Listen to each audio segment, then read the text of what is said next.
سب سے بڑی عبادت، سب سے بڑی نہیں کہتے لیکن ہے بہت بڑی عبادت نماز. کس نماز کا ثواب سب سے زیادہ ہے؟ ثواب سب سے زیادہ نماز جماعت مسجد میں. ٹھیک ہے نا؟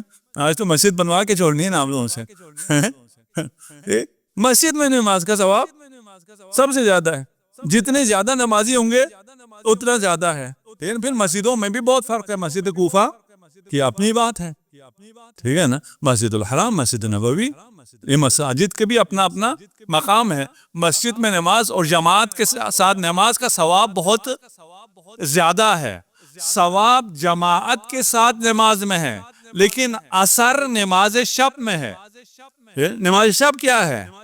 جب کوئی بھی نہیں، اکیلا ہے، مسجد میں نہیں، گھر میں ہے، اس کا اثر بہت زیادہ ہے. انسان سازی میں سب سے زیادہ اثر نماز تہجد کا ہے، نماز شب کا ہے. رسول خدا سے قرآن میں ارشاد فرمایا کہ آپ نماز شب پڑھیں تاکہ آپ کو مقام محمود عطا ہو. مقام محمود یعنی مقام شفاعت، اس کائنات کا سب سے بڑا مقام. یہاں وہ خود نجات حاصل کر سکا ہے اور وہ ہزاروں اربوں لوگوں کو نجات دینے کا اہل ہو گیا ہے، شفاعت دینے کا مقام. وہ مقام محمود کہاں سے ملتا ہے؟ نماز شب سے ملتا ہے. اگر غربت سے ڈرتے ہو، فقر سے ڈرتے ہو اور کسی کا محتاج نہیں ہونا چاہتے ہو، سارے روز محنت کرو، یقیناً کرو، لیکن اس سے پہلے ایک آدھے گھنٹے کا عمل کر لو نماز شب. معصوم کا ارشاد ہے کبھی غریب نہیں ہوگا، کبھی محتاج. یہ نماز شب اتنا زیادہ، اس کے اثرات زیادہ کیوں ہیں؟ دیکھیں اثرات اور ہوتے ہیں، ثواب اور ہوتا ہے. ٹھیک ہے نا؟ نماز جماعت کا ثواب ہے، آپ کو آخرت میں ثواب ملے گا. اثرات بھی ہیں، یہاں جب آپ مسجد میں آئیں گے اس کے اپنے اثرات ہیں، لیکن جو اثرات نماز شب کے ہیں وہ کسی اور کے نہیں ہیں. کیوں؟ شب میں کیا ہوتا ہے، رات میں کیا ہو جاتا ہے؟ رات میں یہ دنیا اپنا رنگ کھو دیتی ہے. یہ جو دنیا کی رنگینی ہے، رات جب ہو جاتی ہے تو یہ سارے رنگ ختم ہو جاتے ہیں. آپ کو پتہ چلتا اچھا یہ سب تو دھوکا تھا، ان کا اپنا تو کوئی رنگ تھا ہی نہیں، تو ان کے پیچھے کیا جانا ہے.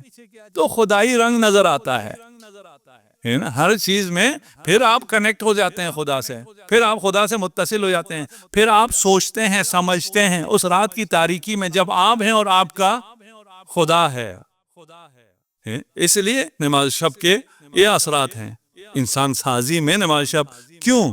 اس لیے کہ تفکر، اس لیے کہ تعقل، اس لیے کہ سوچے سمجھے. جو ذکر کر رہا ہے، استغفار نماز شب میں جو سب بہت اہم ہے، نماز شب کے دوران بھی ہے، نماز شب کے بعد بھی ہے. وہ آداب آپ پڑھ لیجئے، آج کل تو انٹرنیٹ پہ بہت آسان ہے. کسی کو نماز شب کا طریقہ نہیں آتا اس کو بھی گوگل کر لے، علامہ گوگل وہی بتا دے گا نماز شب کیسے پڑھنی ہے، نماز شب کے بعد کیا کرنا ہے، نماز شب کے دوران کیا کرنا ہے، وہ سب بھی علامہ گوگل بتا دے گا آپ کو.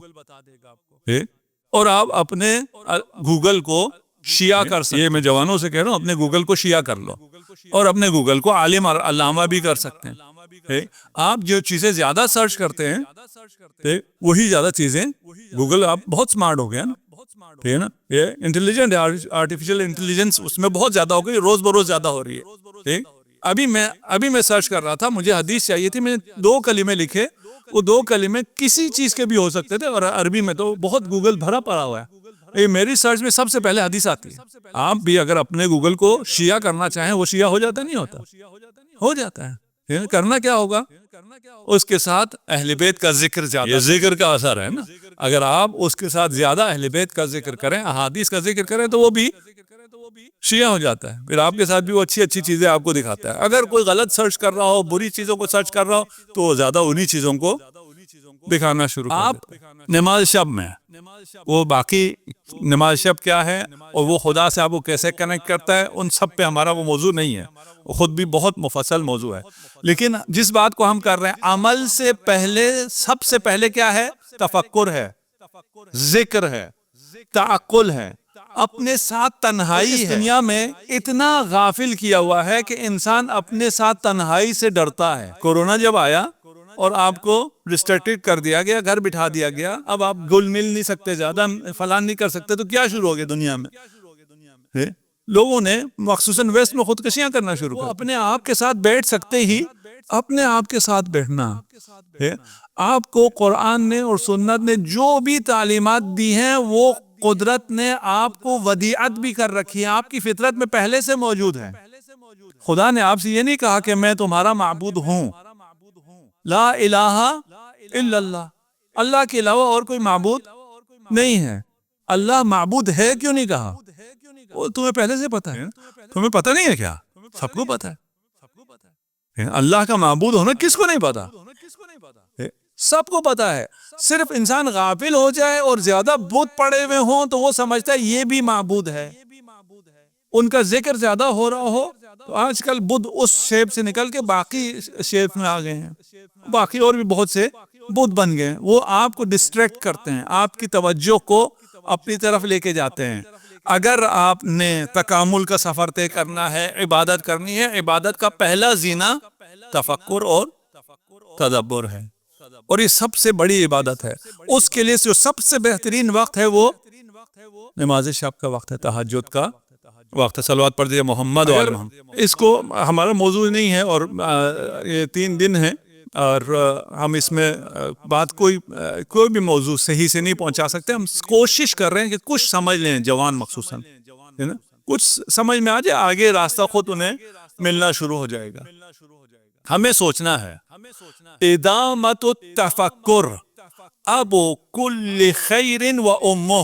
امام جعفر صادق علیہ السلام فرماتے ہیں کثرت سے ادامہ جو ہے مسلسل تفکر کرنا، فوکسڈ ہو کر تفکر کرنا. ہر خیر کی ماں بھی ہے اور باپ بھی ہے. یعنی ہر خیر، جو خیر بھی تمہیں چاہیے تو تھوڑی دیر بیٹھ کے سوچنا پڑے گا. انسان ہے، اللہ نے فطرت دی ہے، اللہ نے عقل دی ہے، اللہ نے اسے سوچنے سمجھنے کی صلاحیت دی ہے. اگر وہ تھوڑی دیر بھی بیٹھ کر سوچے گا سمجھے گا، اس کو صحیح ہدایت، ایسا نہیں ہے کہ اس کو ہدایت ملنا مشکل ہو، اسے ملے گا. راستہ کیا ہے؟ ادامت التفکر. آپ کو لمبا تفکر کرنا ہے، تفکر کرتے رہنا ہے، آپ کو فوکس کرنا ہے، آپ کو تمرکز کرنا ہے. مسئلہ یہ کہ ہم کیسے فوکس کریں اور کیسے تمرکز کریں، یہ بہت مشکل ہے آج کل کی اس دنیا میں، مخصوصاً جہاں ڈسٹریکشن بہت زیادہ ہے. چیزیں بہت اچھی ہیں لیکن ہر اچھی چیز آپ کی توجہ ہمیشہ نہیں لے سکتی ہے. فرض کریں آپ یہاں سے لاہور جا رہے ہیں اور بیرا انٹرچینج پہ آپ اترے ہیں. سب سے زیادہ آباد بیرا انٹرچینج ہے، وہاں شاپ بھی بہت ہیں اور وہاں پر ریسٹورنٹ بھی بہت آ گئے ہیں، بہت سی چیزیں آ گئی ہیں. اب آپ کو وہ اچھا لگے اور آپ کبھی اس ریسٹورنٹ میں گھسیں، کبھی اس میں گھسیں، کیا ہو جائے گا؟ آپ کی بس نکل جائے گی. چیزیں بہت اچھی ہیں، ٹھیک ہے، وہاں آفر بھی لگائی ہوئی ہیں کہ اتنا ایک لے لو، 3 مفت میں لے لو، 2 مفت میں کھاؤ، پتہ نہیں کیا کیا. وہ سارے آفر بھی ہیں، چیزیں بھی بہت اچھی ہیں، مزے کی بھی ہیں، آپ کو بھوک بھی لگی ہوئی ہے، سب کچھ ہے.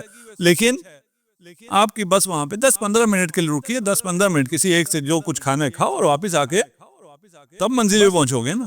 لیکن اگر وہاں ہر چیز کو طرف دیکھتے پھرے، پھر منزل نہیں ملے گی.